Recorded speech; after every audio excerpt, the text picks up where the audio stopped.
Alex, thank you for joining us today. Yeah, happy to be here, Mark. Thanks for having Where me. are you connecting from? I am sitting in one of our bakeries in Omaha. Great. Why don't you talk a little about manufacturing, a little bit of your background, what's brought you into the baking business, and we'll start there. Sure. I am, sort of an engineer by trade and a leader by birthright and learning, and that sort of all comes together in manufacturing, where you get people and equipment, and they're working together to get something done, to make a product for other people to buy to make their lives better. So here at here at James Skinner, we make a variety of sort of sweet baked goods, pastries, muffins, brownies, coffee cakes, cheese danishes, and we've got 600 people in the factory, give or take 100. A lot of it is very hands-on, folding, filling, mixing, and then a lot of it is running big machines and depositors and ovens and wrappers. So It's great. it's a good Well, I factory. know in your past you've done some turnarounds, you've done a lot of just in time and lean. What are your thoughts on as we look to AI becoming a part of operations and these spaces? What are your thoughts on the first impacts, and what are you thinking about how it applies for you? One of the things that I've learned as a kind of turnaround guy is it's usually not a lack of information. So, um, I've been hired into plants where even in big corporations that have their stuff together, sometimes they just get a plant that's in a funk. Like, this is what plant's got our worst safety record. It doesn't have, the union's angry. Our environmental issues are weird. Put in some new equipment it doesn't want to run. Um, and then somebody like me comes in, and they usually have a list of stuff on the wall that um, that tells them the problems and what to work on. Yeah. So AI can't walk out in your factory, right? It can't go talk to anybody. AI can only look at data that's in the computer, right? And so usually the data already tells the story, and the managers already know what they want the ending of the story to be. They need people to go out there and fill in the middle. Um, especially like in a turnaround or in any sort of innovation or growth, you're writing a story that gets you from, there's a dragon in the woods to Prince Charming shows up. Like there's not enough story there for AI. Like yes, you can go on to like Grok and like put that in and it'll create like a movie. But when you're talking about actual people and lines and processes, there's not enough data in a computer about what's really going on in the factory to write the narrative. What there is good data on is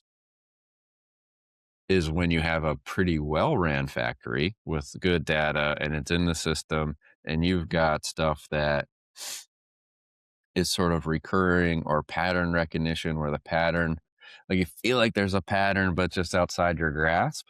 That's where I think AI is going to kill it, where it's like, it's like you walk out on the floor and you're talking to some people and they're like, yeah, we should probably make some strawberry. Well, why? Well, it seems like we always run out of strawberry about 6 weeks before Valentine's Day. And you're like, how do you know that? Well, I've just worked here 6 years, 16 years. And And so the well-run ones will have that data available, is kind of what you're saying, right? Is yeah, the the data's sitting in a computer somewhere, right? If the yeah, warehouse worker that's been there 20 years knows the pattern, then that pattern exists somewhere in your data. And but especially, management changes and is busy. That's where I think the AI comes in, at least in the beginning, right? You're gonna have like robots walking the halls to to get it where it can actually help on the floor.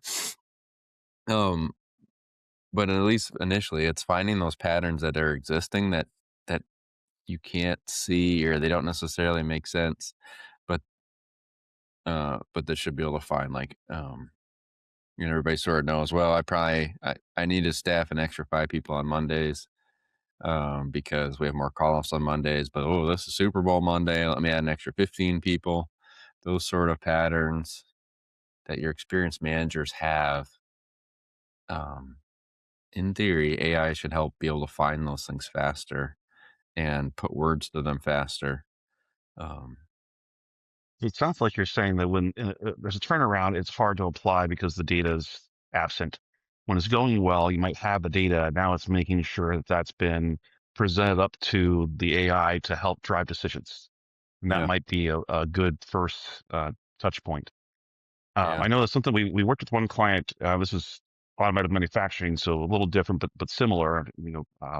Very large scale, but getting the right vehicle to the right dealer with the right color and the right trim, all the right little specifics to make sure that that car was bought quickly, right? To try to help the dealers. That was an SAI. It's been 7 years since that project. So like to your point, but they're a very well run, automotive manufacturer. They've got all those insights and now we can pull it all little threads to get that car to that customer on time. yeah, yeah. You Um, need a couple of good data sets that it's, hey, analyze this versus that versus this. You just have one crappy data set. Hey, analyze this, and might have, there's must be flukes. Like every third Thursday, your oven is 10% more likely to crash. Well, you know, if you flip a cat, you can roll dice and get snake eyes often enough like that. yeah. So where do you see in an organization as they go from turnaround to running well? Who kind of should be running? Is that operations? Is it IT? Is it, who should kind of be making sure that data is coming together and becoming available so that for the future you can make sure you can make these applications and stay ahead of the competition? Yeah, IT, finance, and operations all have to work hand in hand, right? The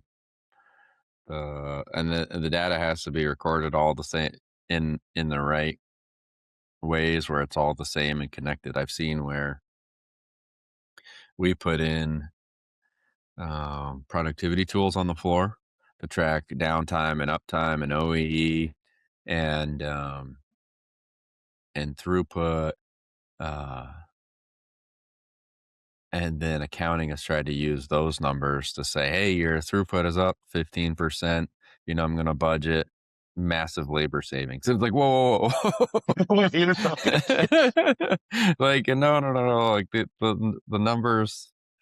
numbers that we're tracking are not necessarily the numbers you're tracking.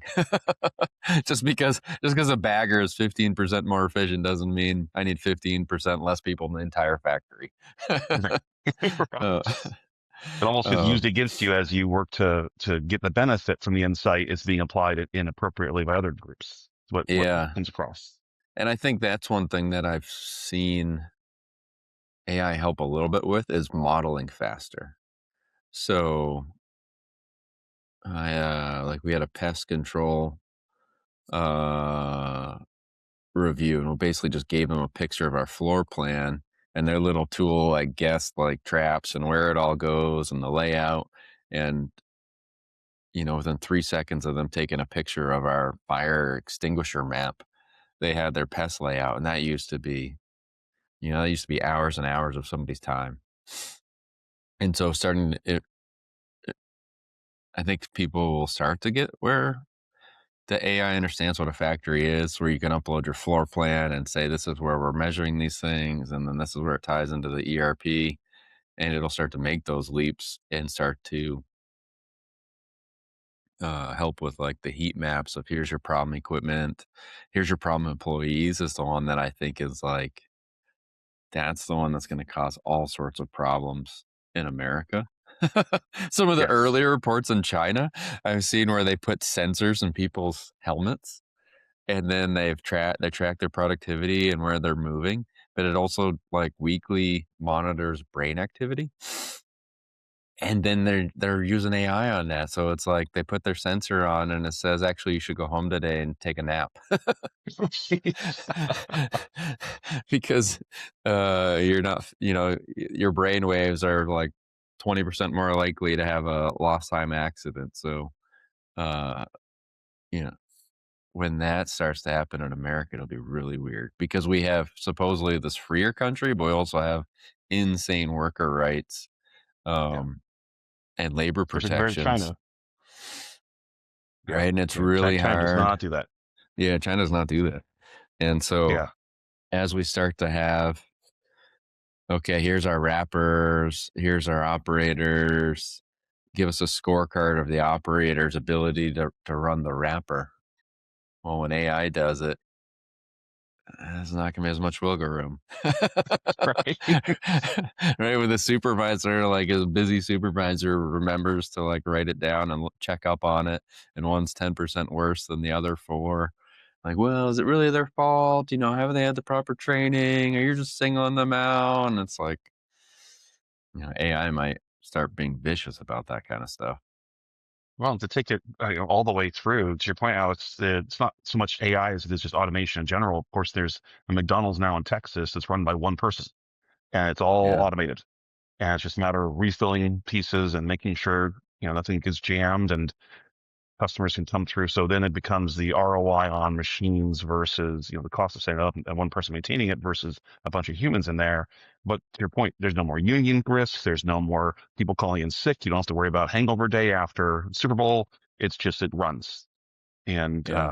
do you see that as something in your space as we think about the kinds of product because you're doing?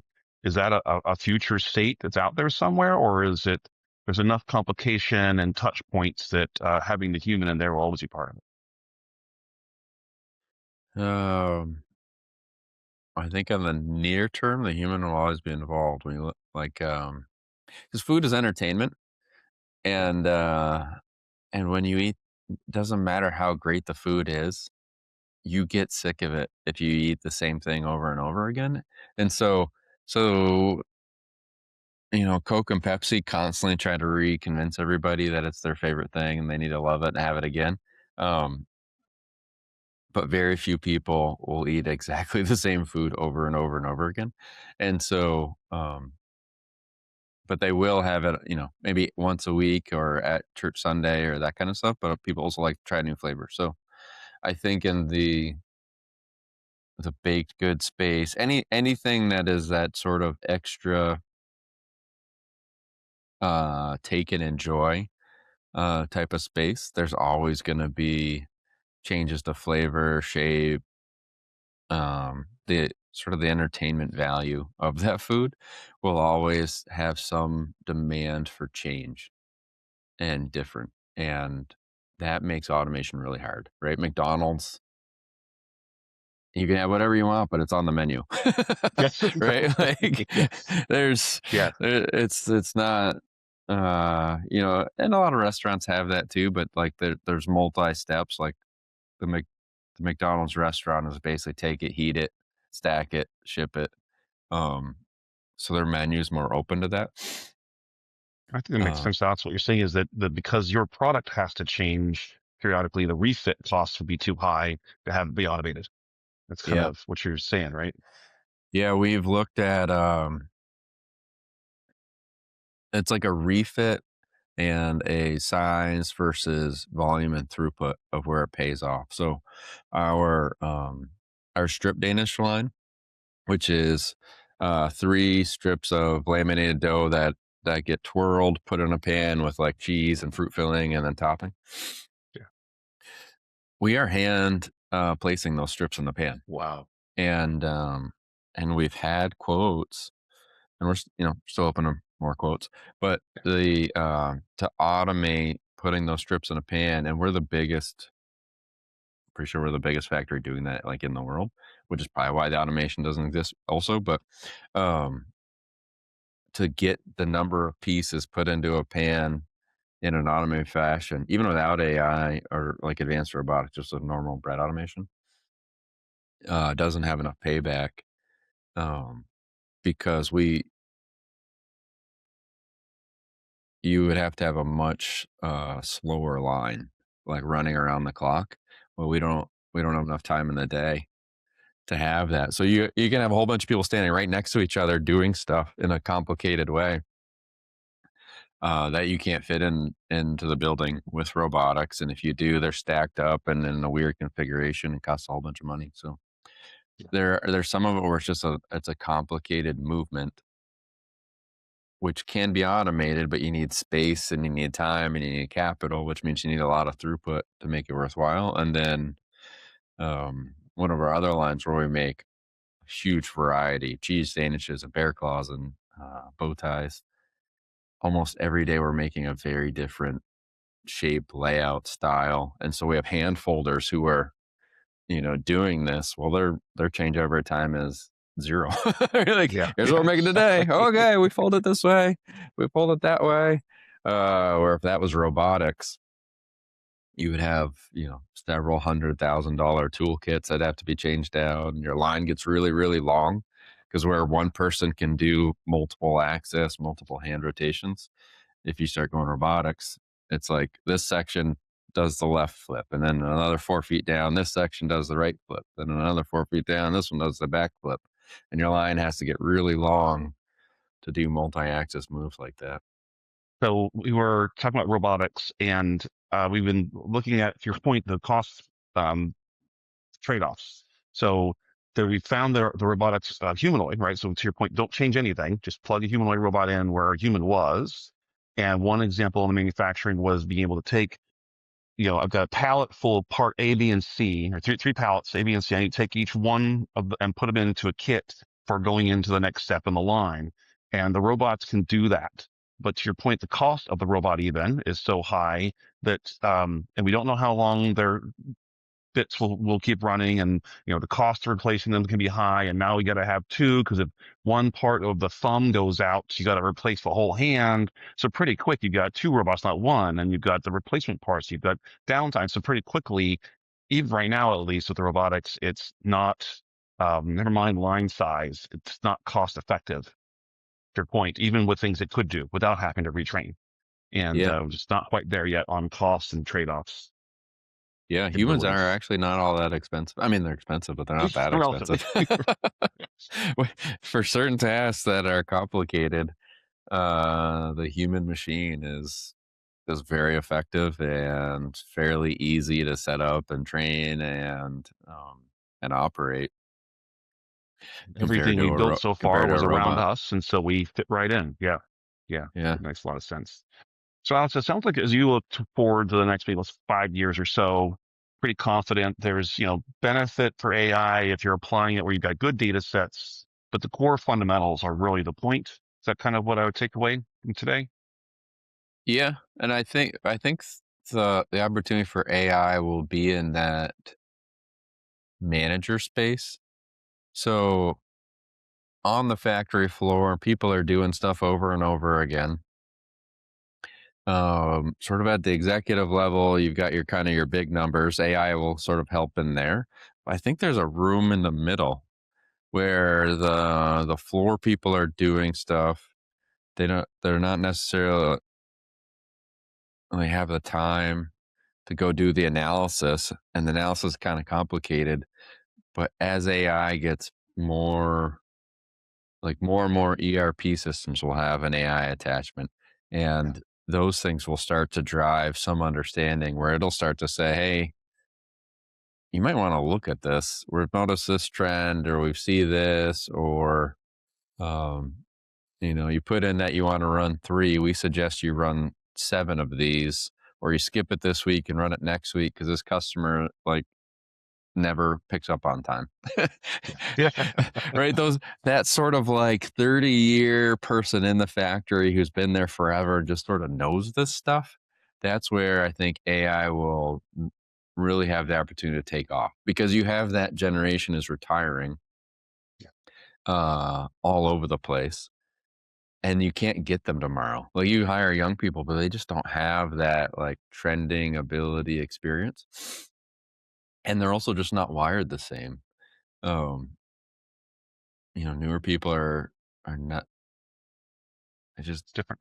just Very different different people. mindset for sure. Yeah, for sure. And I think that's where AI will really win is sort of that like when it starts to be sort of like general pattern recognition. and support. And then they go, "Oh, that is a weird thing. Let me go look at that." Sort of like the old guy in the office, like, "It's Tuesday, you better go check that thing." And they go look at that thing, and it actually works, and they go back to the AI and say, "Hey, great suggestion, keep it up." And then they go check another one and go like, "No, you're crazy." Like, we we were not unable to do anything with the data. And then that AI is gonna get smarter and smarter and find patterns that drive business improvement. Yeah. And, No, I think you're right, Alex. It's one of the big things we've been seeing is it's that anticipatory forecasting, incorporating historical data, but also incorporating impact of tariffs, the drop in sugar demand, will drive prices down for your industry, for example. I mean, so those kinds of things. And then, hey, semi-glutides are affecting demand on the front end too. So like, yeah, sugar is down globally, but it might also be the pastry specifically. There's other yeah, challenges due to the semi-glutide. So, and it sees all of these, and and I think where I was headed is instead of dashboards, it's what you described, recommendations. It's here AI saying, hey, here's the next thing on the queue we should probably looking at that can move some profit and benefit and new product, yeah, rather than a dashboard that tells you what's already happened yeah. or where you're trending. Yep. Well, Alex, I appreciate the time today. It's really a good conversation. Anything else you want to share with the audience before we move on? No, I think that's good. Okay. All right. Great. Well, uh, keep warm and thank you for the time, Alex. Yeah, thanks, Mark.